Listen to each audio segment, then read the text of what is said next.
రీసెంట్గా గోదావరి కనిలో, రామగుండం దగ్గర గోదావరి కని ప్రాంతంలో ఒక సేవకుణ్ణి అర్ధాంతరంగా స్వార్థ ప్రకటిస్తూ కరపత్రాలు పంచుతుంటే ఆపటమే కాక అతని ముక్కు నేలకు రాయించి బలవంతంగా అతని నెత్తిన బొట్టు పెట్టి బలవంతంగా వాళ్ళ దేవుని యొక్క నినాదాన్ని కొట్టించి అప్పుడు అతన్ని అక్కడి నుంచి పంపించారు, అవమానపరిచారు. సో ఆ ప్రాంతానికి నేను ఎందుకు వెళ్ళానంటే తర్వాత ఇక ఎవరు కూడా ఆ గోదావరికి అనే ప్రాంతాల్లో కరపత్రాలు పంచే సేవ చేయరేమో, ఎందుకంటే భయపడతారేమో. అదే లాస్ట్ అయ్యింది. ఏంటి?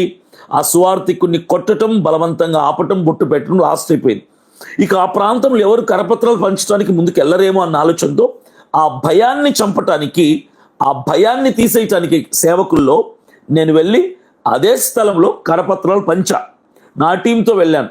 నా టీంతో వెళ్ళి లైవ్లో మీరు చూశారు అదంతా కూడా. తర్వాత అక్కడ యథావిధిగా మరలా కరపత్రాలు పంచే వాళ్ళు ముందుకు వస్తున్నారు సేవకులు.